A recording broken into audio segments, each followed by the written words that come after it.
Raja, syukurilah apa yang kau dapatkan. Apapun yang terjadi, syukurilah itu. Karena segala sesuatu pasti ada manfaatnya. Sang raja pun berkata, bersyukur, saya sedang terkena musibah. Kenapa saya harus bersyukur?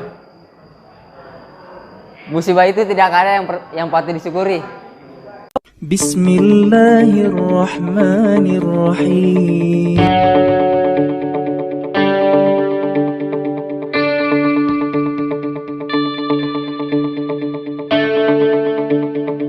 Bismillahirrahmanirrahim. Assalamualaikum Merdeka.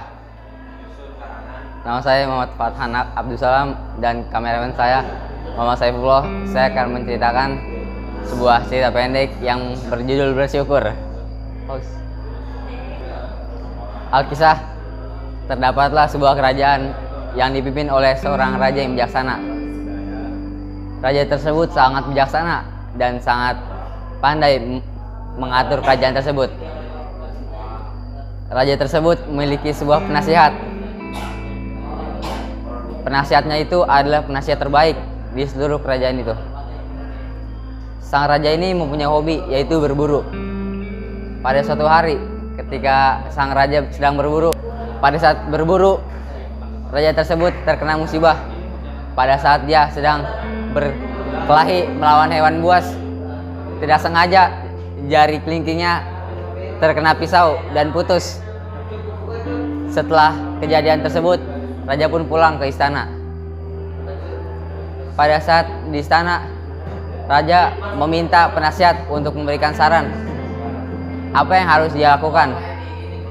Pada saat itu, penasihat tersebut berkata,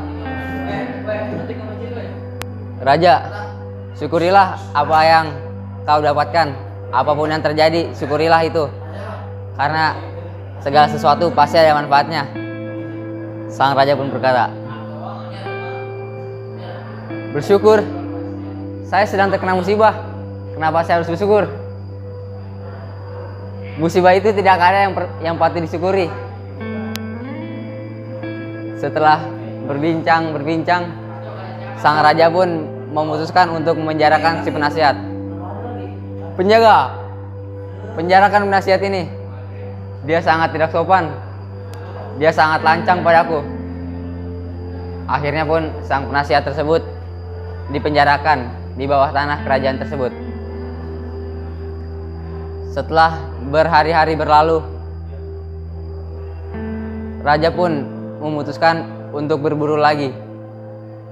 Dan pada saat berburu, dia membawa penasihat yang baru. Di tengah hutan, pada saat sedang berburu, sang raja pun bertemu dengan kaum kanibal. Pada saat bertemu dengan kaum kanibal, raja tersebut sangat panik, syok, dan kaum kanibal pun menyerang mereka. Sang raja pun tidak bisa tinggal diam. Sang raja dengan penasihat dan lainnya menyerang balik. Tetapi karena sang raja tidak pandai dalam berkelahi, sang raja dan penasihatnya tertangkap oleh kaum kanibal tersebut. Dibawalah sang raja dan penasihatnya ke markas kanibal tersebut. Dan mereka pun, sang raja dan penasihat itu akan dijadikan sesembahan kepada sang dewa. Namun, budaya dalam suku kanibal tersebut yaitu akan memberikan sembahan kepada dewa dengan makhluk yang sempurna, yang suci, yang bersih. Pada saat raja dan yang lainnya dimandikan, sang penasihat tersebut lolos dan menjadi sesembahan. Tapi pada saat raja dimandikan, sang kanibal yang memandikan tersebut melihat raja buntung, jarinya buntung. Dan saat itulah raja ditendang keluar dan raja pun berlari menuju istana dengan sangat ketakutan. Sesampainya di istana, setelah bersusah payah sang raja kembali ke istana.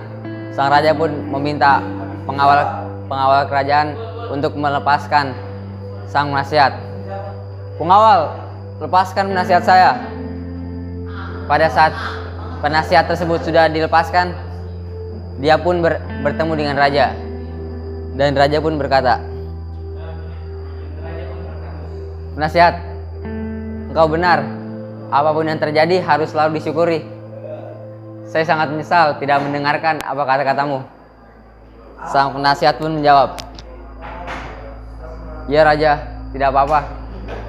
Sebetulnya saya juga sangat berterima kasih kepada raja.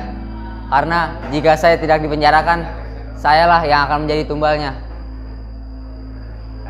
Mereka pun berbincang-bincang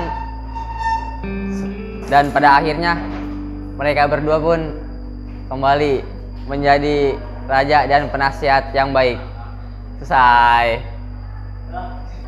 Hikmah atau nilai kehidupan dari cerita yang saya ceritakan tersebut yaitu kita harus selalu bersyukur apapun yang terjadi, maupun itu musibah ataupun itu bencana dan lainnya. Kita harus tetap bersyukur karena Allah pasti mempunyai rencana yang terbaik untuk kita. Sekian dari saya. Azza wallahu yarana wa yafazuna walhamdulillahirabbil alamin. Wassalamualaikum, merdeka. Terima kasih toleransi perdamaian. Mari kita sebarluaskan toleransi perdamaian ke seluruh dunia. Salam toleransi dan perdamaian. Merdeka. Merdeka.